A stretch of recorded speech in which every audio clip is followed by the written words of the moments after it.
Hello everyone. Today we are going to start with a topic called as linear filtering of long data sequences. It generally do comes into the exam, and if it do comes, it is expected to solve it in the last because this, the numerical based on this method is quite a little bit lengthy. It's very simple, but lengthy enough. So yes, let's see what are we facing. Now, in real-time application, I'll just read out some simple statements. Bacha. In the real-time application, the input data sequence is very long. It is not possible to do the calculations for such long data. So, what do? This is because the digital computer has a limited memory.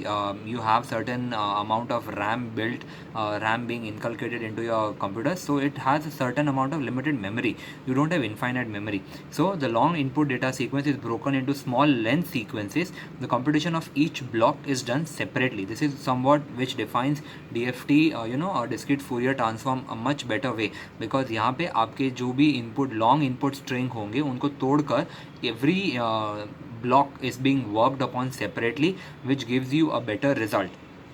Then all the processed blocks are fitted one after the other to get the final output. Now there are two methods to do such computation. One is overlap save method and another one is overlap add method. Save method में हम zeros आगे append करेंगे, आगे include करेंगे, और add method में हम जो है extra zeros पीछे pad करेंगे. This is how you remember it. Save मतलब पहले करेंगे, add मतलब पीछे add करेंगे. Now in this method the filtering of each block is done separately. Let M be the impulse response of the filter. This will be given to us by the examiner. Here the input data sequence is very long. Now this data sequence is divided into blocks. Let n be the length of each block. For example, I'll just turn out a couple of pages. यहाँ पे एक numerical दिया गया है कि भाई you have to do overlap save and overlap add method. Now your x of n is a long string of inputs and you have been given a input, a filter response over here. Now this the number of bits over here H of N के अंदर जितने भी होंगे बेटा वो आपके क्या कहते हैं कैपिटल एम बनते हैं. That is nothing but 1 2 3. तो यहाँ पे आपका कैपिटल एम इक्वल्स टू 3 बनेगा. Now the input sequence over here is of 12 bits. So you have to divide this 12 by this 3 and जो भी आपका ब्लॉक का साइज बनेगा that will be nothing but your capital N. That is nothing but equals to 4 over here in my case, in the one which we are going to look after the theory part. Now what do we do, how do we form different blocks is in this method each block of length n, जैसे कि हमने अभी देखा था, आपके पास जो input sequence होगा उसको आप impulse filter से divide करोगे and the blocks will be obtained naturally. Now in this method each block of length n is formed by taking L samples of the current segment and m minus 1 samples from the previous segment. Thus your capital N over here will be equals to L plus m minus 1. ये क्या होगा बेटा, ये हम numerical में देखेंगे, so don't worry about it.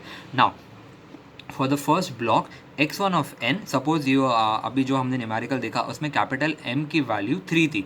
So m minus 1 will be 3 minus 1 will be equal to 2. So you will append or you will add zeros in the initial part since it is overlap save method. तो आप आगे m minus 1 0 करोगे and आपने block कितने का लिया बेटा, आप उतने ब्लॉक्स में उतने ब्लॉक का आप इनपुट सीक्वेंस कंप्लीट करोगे. Now for example over here let the long input sequence over here be x of n which is equals to 1 2 3 4 5 minus 1 2 3 4 5 1 2 3 4 5. So can I say यहाँ पे your if I'm taking a an impulse filter impulse response h of n which is say 4, so and your L the length of the block will be say equals to 5. So if your m is equals to 4, your m minus 1 will be equals to 3 and your n, which is nothing but the capital N over here, will be equals to m plus L minus 1. That is the standard formula बेटा. m आपको कितना था, m आपके पास 4 था plus l minus 1. l minus 1 जितना आपने जितने का ब्लॉक बनाया होगा, सपोज 5 का ब्लॉक बनाया है तो आपका 5 minus 1 will again be 4, so it will be equals to 8. Now how do you represent it, ये याद रखना बेटा, इनिशियली 1 2 3 4 5 सीक्वेंस है, बस इतना याद रखना कि first 5 bits are 1 2 3 4 5. Now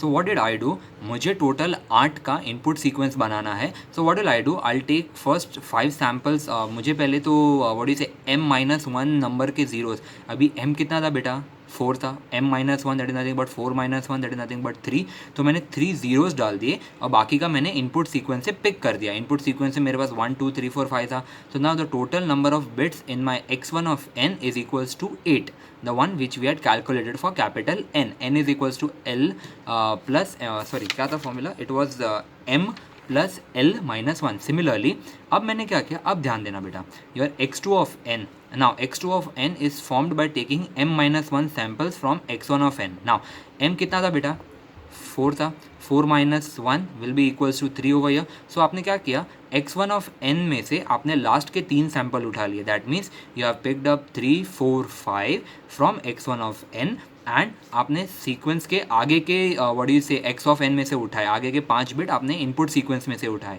that means it is nothing but -1 2 3 -3 4 and 5. In this way you will be forming x2 of n, x3 of n, x4 of n and up till the last one. Now how do you find out the result? This is what somewhat a little bit complicated, public यहाँ पे थोड़ा डर जाती है। Now you will be having what do you say m-1 zeros over here. This is how the diagram looks like. Because the data will be aliasing ना बच्चा, यहाँ का 3 बिट जो आपका आपने लिया होगा वो 3 बिट आपके यहाँ पे इनपुट पे भी आ रहा है सेकेंड ब्लॉक के, तो ये सेकेंड ब्लॉक का जो लास्ट का 3 बिट होगा वो थर्ड ब्लॉक के इनिशियल 3 बिट में हो रहा है। So how to perform what you say how to perform overlap save method, I'll what do you say I'll first of all when I'll be starting up my sequence I'll discard my m-1 zeros over here। फिर मैं क्या करता हूँ बेटा, मैं overlap करता हूँ, that means मैं ये वाले सीक्वेंस को जो सेकंड सीक्वेंस है वो फर्स्ट सीक्वेंस के नीचे एग्जैक्टली ऐसे रखता हूँ कि जहाँ पे मेरा जो लास्ट के 3, अगर सपोज 3 बिट मेरे मैं रिपीट कर रहा हूँ तो यहाँ के 3 बिट और यहाँ के 3 बिट कॉमन हो जाए बेटा। So now I am discarding this 3 over, जैसे कि मैंने यहाँ पे मैंने m-1 बिट्स को डिस्कार्ड किया था, वैसे मैं सेकेंड वाले के इधर से मैं m-1 बिट्स डिस्कार्ड करूँगा।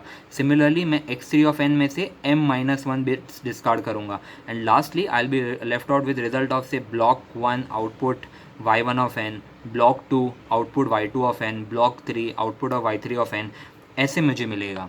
नाउ कैसे होगा बेटा, आई show you with numerical, don't worry about it. Now overlap add method में जैसे कि मैंने कहा कि आप फर्स्ट L सैम्पल्स लेते हो इनपुट में से एंड यहाँ पे यू अपेंड, यानी आप यहाँ पे what you say you add it as a prefix पीछे लगाते हो, आप यहाँ पे पीछे जीरोस ऐड करते हो या पैड करते हो, उसे आप बोलते हो। सो यहाँ पे आपने इनपुट सीक्वेंस में जो सर्टन इनपुट लिए, the blocks will be decided in the numerical, I show you, and the certain number of m-1 zeros are being padded over here. And similarly यहाँ पे अभी आप रिपीटेशन कुछ नहीं करते बेटा, यहाँ पे अभी सपोज़ आपने यहाँ से 0 to सपोज़ यहाँ पे आपने 1 to 4 बिट लिया तो यहाँ पे 5 to 8 होगा, फिर 3 zeros, यहाँ पे 9 to 12 होगा, फिर 3 zeros, वैसे होगा। यहाँ पे बिट्स रिपीट नहीं होंगे बेटा। आई शो यू नाउ यहाँ पे इसका आउटपुट कैसे आएगा, if you look carefully over here the diagram is somewhat simpler.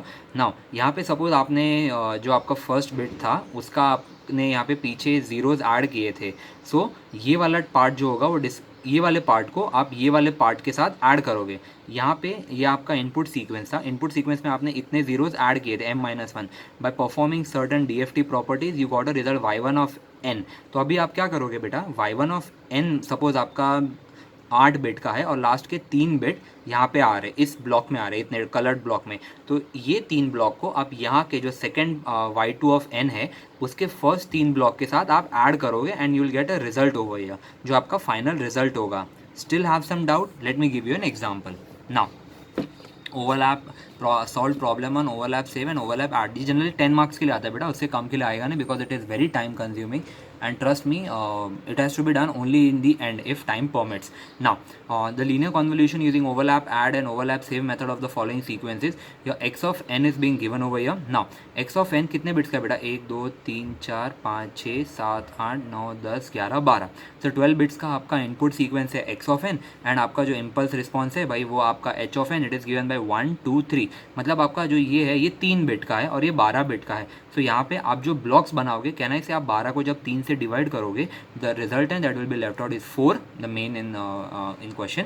सो जब आप the since the answer is 4, आप 4 what you say you will form the blocks of length 4, that is what somewhat important. Now generally the numerical will be asked in such a way कि वो डिविजिबल होगा बेटा, trust me it is that simple. Now your n is equals to 4. Now अभी आपके impulse response में कितने input bits है, 1 2 3. तो भाई आपका ये m capital M is equals to 3 हो गया. Now you need to find out, since we are starting with overlap save, you will be having m minus 1 which is equals to 2. That means now to make each block we need L equals to 2 from x of n. The different blocks are formed as follows. Now यहाँ पे since आप n is equals to 4 का आपने block बनाया, that means आप 4 का block बनाओगे. Now how will you start that 4 का block? First you will start with m minus 1 0. Now m minus 1 मतलब कितना बेटा, 2, यानी आप 2 0 से स्टार्ट करोगे और ये दो जो बिट है ये आप इनपुट सीक्वेंस से पिक करोगे. Now this 1 and 2 over here is nothing but x1 of n over here. अभी आप ये 1 और 2 x2 ऑफ n के यहाँ पे फर्स्ट दो बिट्स में ऐड मतलब ये कर दोगे, सब्स्टिट्यूट करोगे और फिर नेक्स्ट दो बिट उठाओगे. सिमिलरली ये माइनस 1 और 2 आप x3 ऑफ n के यहाँ पे माइनस 1 और 2 लिखोगे और फिर नेक्स्ट दो बिट्स उठाओगे. फिर ये दो बिट आप यहाँ पे ऐसे करोगे और फिर दो बिट उठाओगे. फिर ये दो बिट आप यहाँ पे ऐसे करोगे and similarly you go on proceeding up till x of 7 over here. Now if you look carefully, can I say ये जो आपका ब्लॉक लेंथ है that is nothing but capital N which is equals to 4. That means sir आपने जितने भी ये input sequence के string बनाए हैं सर ये 4 के हैं. पर sir if you want to proceed with DFT, so sir वहाँ पे तो अपने पास सर मैट्रिक्स मल्टीप्लिकेशन करेंगे एंड मैट्रिक्स मल्टीप्लिकेशन में the input and the impulse should be of the same order of length. So यहाँ पे मैंने क्या किया, h of n which was equals to 1 2 3, तो मैंने एक जीरो यहाँ पे पैड कर दिया so that it becomes 4 bit input over here. Now the different block outputs are calculated as follows. अब ध्यान देना बेटा. Now your y1 of n is given by h of n into x1 of n. I hope my students might be remembering circular convolution. तो मैंने क्या किया, पहले 1 2 3 0 जो मेरे पास यहाँ पे 1 2 3 0 था वो मैंने कॉलम में लिख दिया. फिर ये ज़ीरो को मैंने यहाँ पे ऊपर ले लिया, सर्कुलर कॉन्वोल्यूशन ऐसे ऊपर. तो भाई ये ज़ीरो यहाँ से यहाँ पे आ गया एंड देन इट बिकेम 1 2 3. फिर ये 3 यहाँ से यहाँ पे आ गया एंड देन इट बिकम 0 1 2. फिर ये 2 यहाँ से यहाँ पे आ गया एंड देन इट बिकम 3 0 1. ये हो गया आपका h ऑफ n और ये हो गया आपका x1 ऑफ n जो 0 0 1 2 था आपके पास यहाँ पे, ये वाला 0 0 1 2. Now you get a result over here y1 of n. जब आप सॉल्व करोगे you will get a value 7 6 1 4. ये आपका y1 हुआ. Similarly can you do it for y2 of n? Again it's the same method. आपको h of n पहले लिखना है और x2 ऑफ n पीछे लिखना है and the proceedings are simple. So आपको y2 ऑफ n निकालना है, आपको y3 ऑफ n निकालना है, आपको y4 ऑफ n निकालना है, y4 ऑफ n, आपको y5 ऑफ n निकालना है, आपको y6 ऑफ n निकालना है. I just pulled over here. हाँ, आपको y6 ऑफ n निकालना है एंड सिमिलरली आपको y7 ऑफ n कैलकुलेट करना है. Now the final output over here, that is nothing but y of n, is obtained by discarding the initial 2 samples from each output block. यानी आपको अब तक 7 blocks है, y7 तक अगर आपको आउटपुट आया है तो आपको हर एक आउटपुट का फर्स्ट दो बिट डिस्कार्ड कर देना है and then by connecting all the output blocks one after another. For example if I take example of the last one that is nothing but 4 and -3, तो मैंने 4 and -3 लिख दिया और ये 2 and 2 कैंसिल हो गया, ये डिस्कार्ड कर दिया. This is how overlap save method works. Now overlap add method, what do we do? हम in this method each block is obtained. each block मतलब 4 का ब्लॉक बनेगा बेटा by adding m-1, that means 2 zeros at the end. so now यहाँ पे मैंने यहाँ पे 1 2 इनपुट सीक्वेंस में से उठाया एंड देन पीछे 2 zeros ऐड कर दिए. मैंने -1 2 इनपुट में से उठाया फिर 2 zeros ऐड कर दिए. मैंने 3 -2 इनपुट में से उठाया और फिर ये दोनों ऐड कर दिए. I perform this up till y6 of n. Again the same thing, y1 of n निकालना है आपको by matrix multiplication. y2 of n निकालना है, I just keep it over here, y2 of n, y3 of n, then y4 of n. मैं थोड़ा ऊपर ले लेता हूँ ताकि आपको दिखे. Now y4 of n, y5 of n over here and then आपको यहाँ पे y6 ऑफ n तक निकालना है क्योंकि आपने यहाँ पे x6 ऑफ n तक ये ब्लॉक्स बनाए हैं, इनपुट सीक्वेंस का स्ट्रिंग बनाया है. Now what do we do, जैसे कि मैंने कहा था हाँ, यहाँ पे थोड़ा ध्यान देना बेटा. The output, the final output is obtained by overlapping and adding the individual output as follows. Now, this was the output of the first bit. Now, हमने कितने जीरो ऐड किए थे बेटा ये ओवरलैप ऐड मेथड में? 2. तो last के 2 bit के नीचे आप सेकेंड स्टेज का जो आउटपुट होगा या सेकेंड स्ट्रिंग का जो आउटपुट होगा उसके फर्स्ट 2 बिट को उसके नीचे रखोगे and you will add them. For example ये 1 डायरेक्टली ऐसा का ऐसा नीचे चला जाएगा. देखिए 1 ऐसा का ऐसे आया, 4 ऐसा का ऐसा आया. The third one 7 plus -1 gave you the answer है 6. तो भाई ये यहाँ पे 6 आ गया. फिर 6 प्लस 0 गेव यू 6. ये आपका ऐसे का ऐसे आ गया. नाउ पहले 2 बिट इसके नीचे चले गए तो जो आखिरी के 2 बिट हो गए ना बेटा वो थर्ड सीक्वेंस के नीचे मतलब ऊपर आ जाएंगे. सो 1 + 3 will be giving you 4. 6 + 4 will be giving you 10.